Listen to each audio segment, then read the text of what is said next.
नमस्कार दोस्तों, Bharat education centre YouTube channel पर आप सभी का फिर से स्वागत है।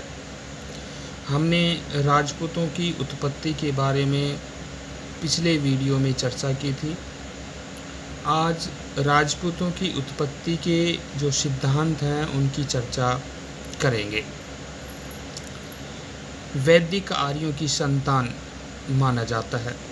एक सिद्धांत ये कहता है राजपूतों की उत्पत्ति का कि इन्हें वैदिक आर्यों की संतान माना जाता है। डॉक्टर गौरीशंकर हीराचंद ओझा तथा वीसी वैद्य राजपूतों को भारतीय आर्यों के क्षत्रिय वर्ण राजन्य वर्ग की संतान मानते हैं। उनके कथानुसार राजपूत प्राचीन क्षत्रियों की तरह अश्व तथा अस्त्र की पूजा करते थे। प्राचीन आर्यों की भांति यज्ञ बलि में भी उनका विश्वास रहा है। उनके सुडौल शारीरिक गठन, लंबी नाक, लंबे सिर से प्रमाणित होता है कि वे आर्यों की संतान हैं। गौरीशंकर हीराचंद ओझा और सी वैद्य ने ये प्रमाणित किया है अपने कथानुसार। उन्होंने कुछ प्रमाण भी प्रस्तुत किए हैं कि उनका जो राजपूत थे उनका जो सुडौल शारीरिक गठन था, लंबी नाक, लंबे सिर से ये प्रमाणित होता है कि वह आर्यों की संतान थे। एक फेमस सिद्धांत जिसके बारे में एग्ज़ाम में बार बार पूछा जाता है, राजपूतों की उत्पत्ति का एक लोकप्रिय सिद्धांत रहा है अग्निकुंड से उत्पन्न। बहुत से विद्वान इसके पक्ष में भी रहे हैं कि जो राजपूतों की उत्पत्ति है वह अग्निकुंड से मानी जाती है। चंद्रप्रदायी अजमेर के शासक पृथ्वीराज तृतीय का दरबारी विद्वान ने अपने सुप्रसिद्ध ग्रंथ पृथ्वीराज रासो में राजपूतों की उत्पत्ति अग्निकुंड से बताई है। उसने लिखा है कि आबू पर्वत पर निवास करने वाले विश्वामित्र, गौतम, अगस्त्य व अन्य ऋषि धार्मिक अनुष्ठान करते थे। इन अनुष्ठानों को राक्षस मांस, हड्डी और मलमूत्र डालकर अपवित्र कर देते थे।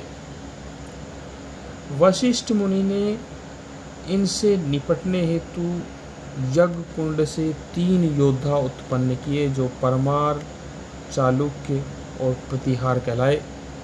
किंतु जब ये तीनों भी रक्षा करने में असमर्थ हुए तो वशिष्ठ ने चौथा योद्धा उत्पन्न किया जो प्रथम 3 से ज़्यादा ताकतवर और हथियारों से सुसज्जित था, जिसका नाम चौहान रखा गया।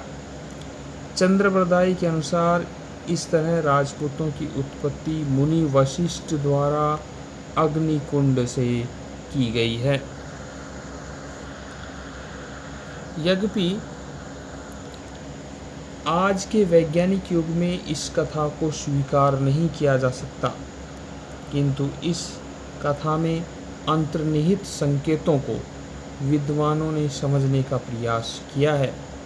विद्वानों के अनुसार संभवतः प्राचीन काल के क्षत्रिय जो बौद्ध बन गए थे या प्राचीन आदिवासी भील, मीणा या विदेशी आक्रमणकारियों जो शक्तियाँ थी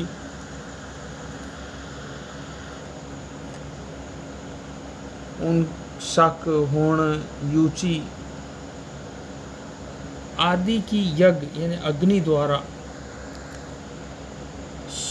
शुद्धि करके क्षत्रिय वर्ण में शामिल किया गया हो और यह कथा इसी घटना की साहित्यिक प्रस्तुति हो सकती है। माना जाता है कि जो कुछ व्यक्तित्व थे जो बौद्ध बन गए थे या फिर कुछ ऐसे व्यक्तित्व थे जो प्राचीन आदिवासी भील, मीणा और अन्य विदेशी आक्रमण शक्तियाँ जैसे कि हुण, यूची, ये इस प्रकार के जो व्यक्तित्व थे, शक थे, उनके शुद्धिकरण के लिए जो क्षत्रिय वर्ण में शामिल किए गए, उनको शुद्ध किया गया अग्नि के माध्यम से। तो इस कथा की जो साहित्यिक प्रस्तुति है वो इस प्रकार से हो सकती है। एक और सिद्धांत है राजपूतों की उत्पत्ति का, और वह है ब्राह्मणों से उत्पत्ति का सिद्धांत। कुछ विद्वान ये मानते हैं कि राजपूतों की उत्पत्ति ब्राह्मणों से हुई। सर्वप्रथम DR भंडारकर ने गुहिल और राजपूतों की उत्पत्ति नागर ब्राह्मणों से बताई। राजपूतों के ब्राह्मणवंशी होने के साक्ष्य के रूप में भंडारकर बिजोलिया शिलालेख का उल्लेख करते हैं, जिसमें वासुदेव चौहान के उत्तराधिकारी सामंत को वत्स गोत्रीय ब्राह्मण बताया गया है। ये क्वेश्चन बार बार पुटअप होता है कि राजपूतों को बिजोलिया शिलालेख में कौन से गोत्रीय बताया गया है, तो ये ध्यान रखना है, वत्स गोत्रीय बताया गया है। इसके अतिरिक्त उनके अनुसार राजशेखर ब्राह्मण का विवाह अवंती सुंदरी के साथ होना चौहानों का ब्राह्मण वंश के से उत्पत्ति का एकाट्य प्रमाण है। डॉक्टर गोपीनाथ शर्मा ने मेवाड़ के गुहिलों को नागर जाति के ब्राह्मण गुहेदत्त का वंशज बताया है। मेवाड़ के महाराणा कुंभा ने भी जयदेव के गीत गोविंद की टीका में ये स्वीकार किया कि गुहिलोत नागर ब्राह्मण गुहेदत्त की संतान है, किंतु कुछ अन्य इतिहासकार खासकर डॉक्टर दशरथ शर्मा इस मत को स्वीकार नहीं करते हैं कि राजपूतों की उत्पत्ति ब्राह्मणों से हुई है। उनके अनुसार कई बार राजपूत अपने पुरोहित का गोत्र अपना लेते हैं, इस कारण यह भ्रम हो जाता है कि राजपूत ब्राह्मण थे। डॉक्टर दशरथ शर्मा इस मत का तर्क सहित खंडन करते हैं कि राजपूतों की उत्पत्ति ब्राह्मणों से हुई है। एक और सिद्धांत हमारे सामने आता है, राजपूतों का जो उत्पत्ति का जो सिद्धांत है वो विदेशियों की संतान के रूप में सामने आता है। राजस्थान के इतिहास लेखक जेम्स टोड ने लिखा है कि राजपूत शक तथा सीथियन जाति के वंशज हैं। ये कई बार इम्पोर्टेंट क्वेश्चनों में पुटअप हो जाता है कि कर्नल जेम्स टोड ने राजपूतों को किसकी संतान बताया, तो यहाँ शक और सीथियन जाति के वंशजों के रूप में विदेशियों की संतान के रूप में कर्नल जेम्स टोड राजपूतों को स्वीकार करते हैं। टोड ने अग्निकुंड की कहानी को स्वीकार करते हुए इस आधार पर राजपूतों को विदेशी जाति का प्रमाणित करने का प्रयास किया है। उनका मत है कि यह विदेशी जातियां 6ठी शताब्दी के लगभग आक्रमणकारी के रूप में भारत आई और इन्हीं विदेशी विजेताओं को जब वे शासक बन बैठे तो उन्हें अग्नि संस्कार द्वारा पवित्र कर वर्ण व्यवस्था के अंतर्गत क्षत्रिय वर्ण में ले लिया गया। टोड ने राजपूतों, शक व सीथियन प्रमाणित करने के लिए ये तर्क दिया कि राजपूतों के रीति रिवाज शक, सीथियन और हुणों से मिलते हैं, कि राजपूत के जो रीति रिवाज हैं वो शक, सीथियन और हुण जो जाति थी, विदेशी जाति, उनसे मिलते हैं। जैसे अश्व पूजा, अश्वमेघ, अस्त्र पूजा, अस्त्र शिक्षा आदि, अतः दोनों जातियां एक ही हैं। इसकी कुछ समानताएं हैं जिसके कारण उन्होंने कहा कि ये दोनों जातियां एक ही हैं। प्रसिद्ध इतिहासकार V.A. स्मिथ ने लिखा है कि राजपूत जाति 8वीं और 9वीं शताब्दी में अचानक प्रकट हुई थी। स्मिथ ने राजपूतों को हुणों की संतान बताया है। कर्नल जेम्स टोड ने शक और सीथियन के वंशज बताया है, जबकि जो प्रसिद्ध इतिहासकार हैं V.S. स्मिथ, ने कहा है कि राजपूतों की जो उत्पत्ति है वो 8वीं और 9वीं शताब्दी में अचानक हुई थी और ये उनकी संतान थे। इन मतों को स्वीकार नहीं किया जाता, सिरे से खारिज किया जाता है कि राजपूत विदेशों की संतान थे।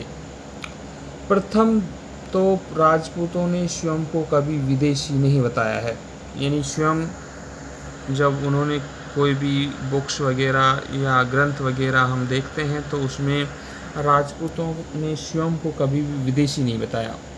इसके विपरीत वे अपनी उत्पत्ति सूर्य और चंद्र से बताते हैं कि हमारी जो उत्पत्ति है वो सूर्यवंशी कुछ राजपूत रहे हैं और कुछ राजपूत रहे हैं चंद्रवंशी।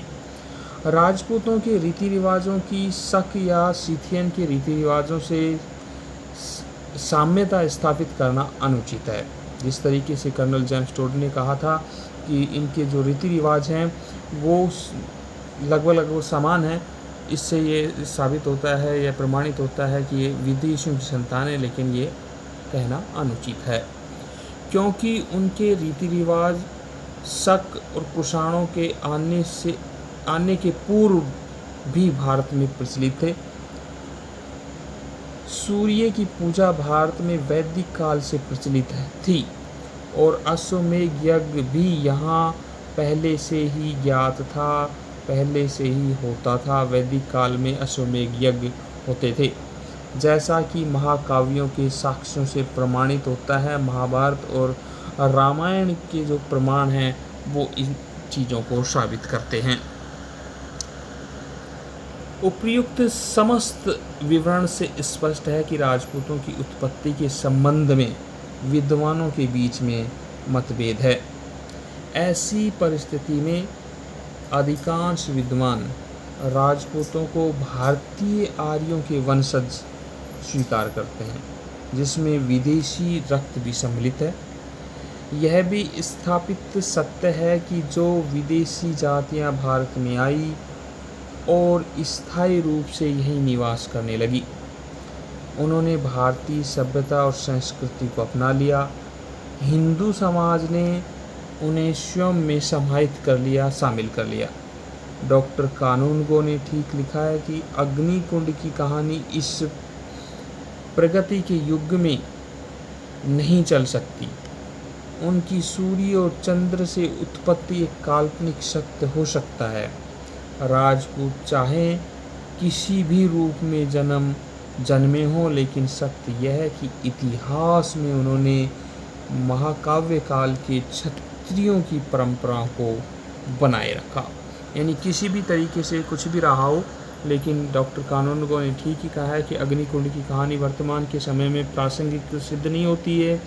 सूर्य और चंद्रमा से उत्पत्ति एक काल्पनिक सत्य हो सकता है, लेकिन अगर राजपूत चाहे किसी भी रूप में जन्मे हों, लेकिन ये सत्य है कि इतिहास में उन्होंने जो महाकाव्य काल में जो वीर योद्धाओं की परंपराएं थी उनको बनाए रखा था।